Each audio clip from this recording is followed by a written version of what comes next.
بالله من الشيطان الرجيم. بسم الله الرحمن الرحيم. يا أيها الذين آمنوا اتقوا الله وكونوا مع الصادقين. صدق الله العظيم وصدق رسوله النبي الكريم. اشرفی ناز کر تو اشرف کر. اگرچہ کر حاضر ہی کے لیے، کر حاضر کے لیے ہے. جب کر کہہ دیا گیا تو تجھ ہی سے کہا جاتا. پھر بھی تو فرمایا حالات کا اندازہ. اشرفی نام کر تو اشرف پر، تجھ کو کہیں اور جانے کی کیا ضرورت ہے؟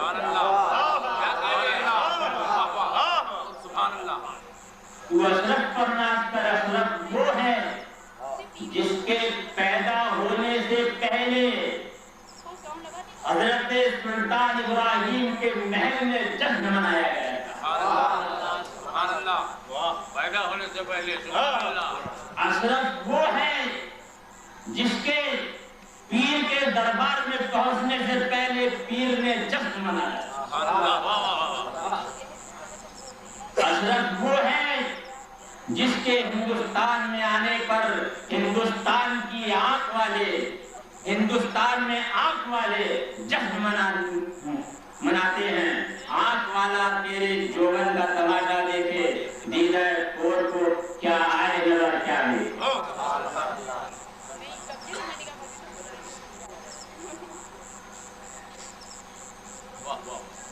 فقہ کی کتابوں میں، عالمگیری وغیرہ بے شمار کتابوں میں بیان کیا اعلی لہب حرام ہے. کسی نے کہا قوالی صوفی کے لیے جائز ہے، غیر صوفی کے لیے جائز نہیں ہے. تفصیل کا موقع نہیں. آپ مجھ کو بتائیں کیا احکام اسلامیہ میں تقسیم ہے؟ کیا کچھ ایسے احکام ہے کہ صوفیوں کے لیے جائز ہو، گناہگاروں کے لیے حرام ہو؟ تو کیا کمزوروں پر زیادہ احکام لا دی جائیں گے؟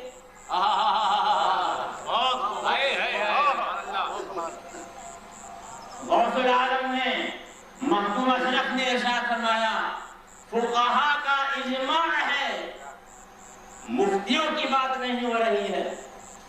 فقہا کا اجماع ہے کہ جس سماع میں فسق و لہب نہیں ہے وہ جائز ہے. بات صرف لہب کی نہیں ہے، جس میں فسق و لہب نہیں ہے وہ جائز ہے. فقہا کا اجماع ہے. اشرفی کرم سے بات واضح ہو گئی. اب عالمگیری میں کوئی اختلاف نہیں، شامی میں کوئی اختلاف نہیں. صوفیوں کے لیے جائز، غیر صوفیوں کے لیے ناجائز، اس کا مطلب سمجھ جائیں تب بھی کوئی اختلاف نہیں. شامی میں سننے کو حرام نہیں کہا ہے، بجانے کو حرام نہیں کہا ہے، بلکہ ملاحی کو حرام کہا ہے، آلات لہب کو حرام کہا ہے. آلات لہب اسی وقت ہے جب کہ اس کے ذریعے لہب ہو رہا.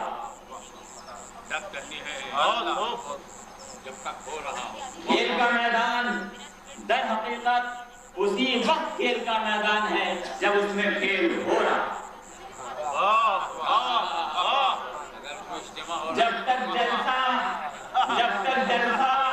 شروع نہیں ہوا تھا اس کو جلسہ گاہ کہنا مجازاً تھا، حقیقتاً نہیں. کوئی جگہ بن جائے، کوئی کمرہ بن جائے، اگر اس میں لکھائی ہونے لگے تو وہ کمرہ مکتب ہے. اگر اس میں درس ہو تو وہ کمرہ مدرسہ ہے. اگر اس میں کھانا کھایا جائے تو وہ کمرہ مطعم ہے. اگر کھانا پکے تو وہ کمرہ مطبخ ہے.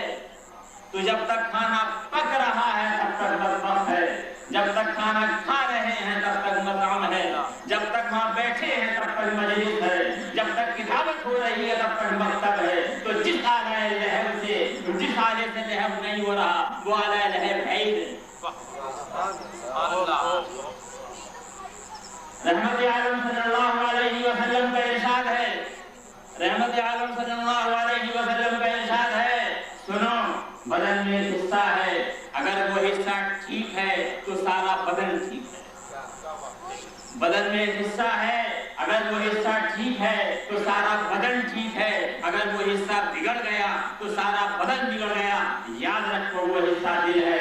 خانقاہ میں دل کی اصلاح ہوتی ہے، جب دل کی اصلاح ہو گئی، جب دل کو صوفی بنا دیا گیا، تو جب صوفی ڈھول بجا رہا ہے تو وہ لہب کے لیے نہیں، تو یہ اعلیٰ لہب نہیں، اور جب کوئی بازاری ڈھول بجا رہا ہے تو پہلے تحقیق کرو کہ یہ لہب کے لیے ہے کہ نہیں، تو اگر صوفی بجا رہا ہے تو وہ لہب کے لیے ہے ہی نہیں۔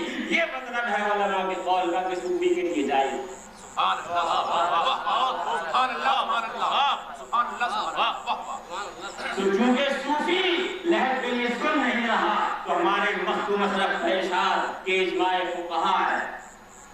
علامہ عبدالباری فرنگی مہری وغیرہ علماء نے بیان کیا کہ یاد رکھو کہ اگرچہ بعض حالات میں نکاح کرنا حرام ہو جاتا ہے، لیکن ان حالات میں جو نکاح حرام ہے تو محض نکاح کی وجہ سے نہیں بلکہ دوسری چیزوں کی وجہ سے، ان حالات میں بھی نفس نکاح حلال ہی ہے۔ لیکن چونکہ آپ نفس نکاح پر قادر نہیں رہے، اگر آپ نکاح کریں گے تو آپ ظالم ہو جائیں گے، آپ نفس تنفی کریں گے، اس لیے جائز سے آپ کو روکا جائے گا۔ تو نکاح کا جو حکم ہے وہ حلال ہونا ہے، اس میں جو حرمت رہے گی وہ الگ سے لگے گی۔ اسی لیے سما کا اسی طرح سما کا جو حکم ہے وہ حلال ہے۔ سبحان اللہ سبحان اللہ۔ مخدوم صاحب نے ارشاد فرمایا ہے کہ سما کیا چیز ہے؟ ایک کلام موزون ہے، کلام موزون ہے جو مفہوم المعنی ہے۔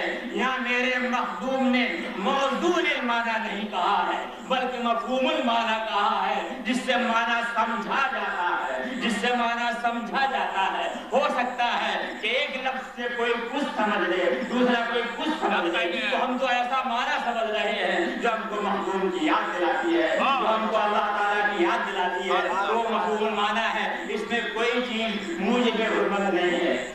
اشرفی ناس کا تو اشرف پر کون پاتا ہے خاندان ایسا؟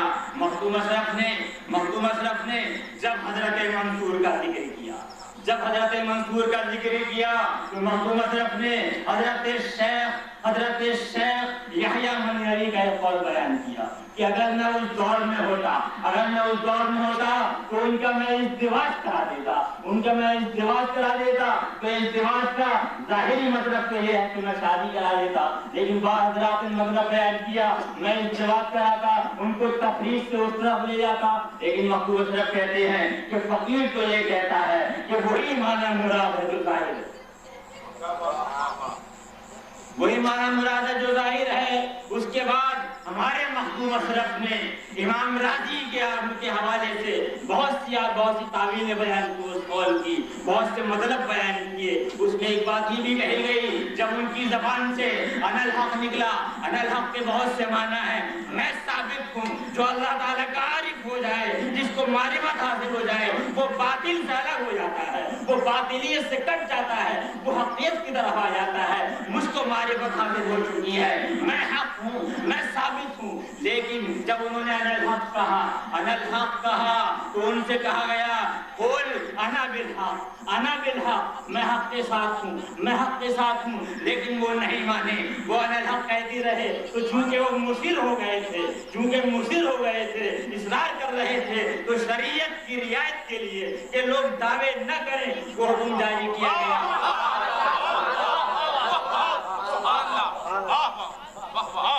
لطائف اشرفی میں یہ بھی دیا ہے کہ حضرت جنید بغدادی سے کہا گیا، حضرت جنید بغدادی سے کہا گیا کیا اس کی کوئی تعمیل ہو سکتی ہے؟ کیا ان کے قول نظر کی کوئی تعمیل ہو سکتی ہے؟ جنید بغدادی کا عارفانہ، عالمانہ، حافظانہ جواب سنو۔ وہ فرماتے ہیں دعوہ یقتل، ان کو شہید ہونے دو، لیس الیوم تعبیر، آج کوئی تعبیر نہیں ہے۔ یہ نہیں فرمایا کہ اس میں تعویل نہیں، یہ فرمایا آج کوئی تعویل نہیں ہوگی۔ تو مخدوم اشرف نے جو ارشاد فرمایا کہ میرے نزدیک تو اس کا معنی وہی ہے جو مشہور ہے، میں سوچنے لگا کہ اس کا مطلب کیا ہے۔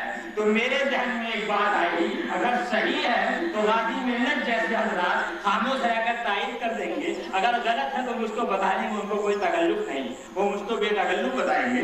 میں یہ سمجھا جب مجھے نل کے حق آ گیا کہ یوں کہو کہ میں حق کے ساتھ ہوں۔ یہاں سے ایک بات یہ بھی یاد رکھیے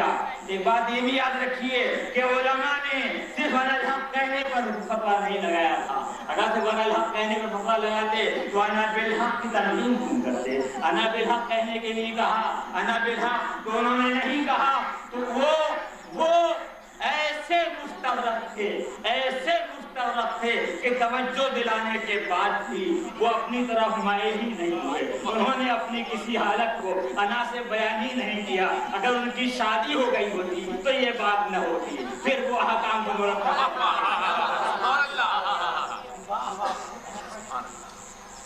جو مختار اشرف ہیں، اشرف کو اختیار کرنے والے ہیں، اشرف کے پسندیدہ ہیں، انہوں نے مجھ سے فرمایا کہ یہ بتائیے کہ کم بیزنی بڑا ہے یا کم بیزن اللہ بڑا؟ کم بیزنی بڑا ہے یا کم بیزن اللہ بڑا ہے؟ کم بیزنی کا مطلب ہے کہ میرے حکم سے اٹھ جا، اور کم بیزن اللہ کا مطلب ہے کہ اللہ کے حکم سے اٹھ جا۔ فرمایا کہ کم بیزنی بڑا ہے، کم بیزنی بڑا ہے، میرے حکم سے اٹھ جا، اور کم بیزن اللہ کے حکم سے اٹھ جا، اس سے کم بیزنی بڑا ہے۔ کیا مطلب؟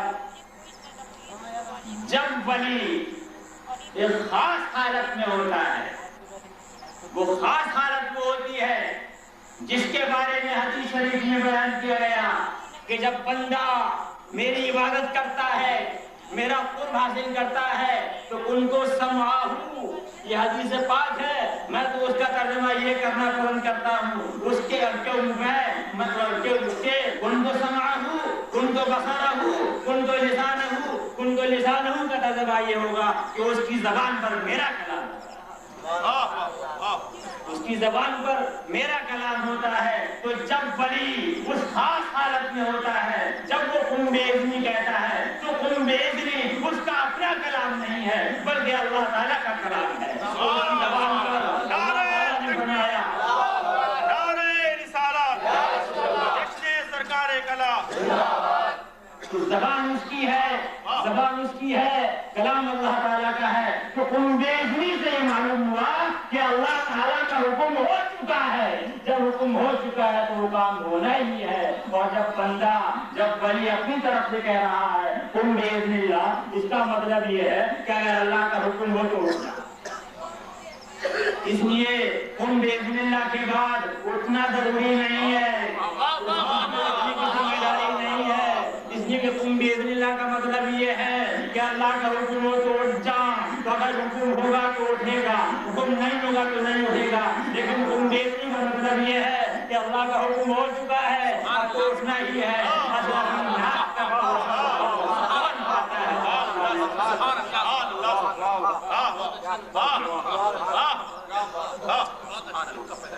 تو آپ کو مسائل کی تحقیق کرنی ہے، لطائف اشرفی دیکھیے، مختوم صاحب کا کلام دیکھیے، فارسی زبان اگر نہیں آتی تو فارسی سمجھنے کی کوشش کیجیے۔ ہمارے مختوم اشرف کو اپنے مریدوں سے بڑا پیار تھا، اشرفی ناز کر تو اشرف پر، یہاں اشرفی میاں نے مظہر اشرف ہوتے ہوئے کہ وہ اشرفی میاں ہیں جو اپنا حال بیان کرتے ہیں جب تجھ میں اشرفی ہے۔ مختوم صاحب سے عرض کرتے ہیں جب تجھ میں اشرفی ہے، اشرفی میں تو ہے، پھر کیا سمجھ میں آئے میرے رو مثال کا۔ تو اشرفی میاں ہر اشرفی کو دعوت دے رہے ہیں کہ اشرف پر ناز کرو۔ اگر اشرفیوں کی اوپر کی باتوں میں کچھ ٹکراؤ لگے تو اس میں پھنسنا نہیں ہے بلکہ اشرف پر ناز کرنا ہے۔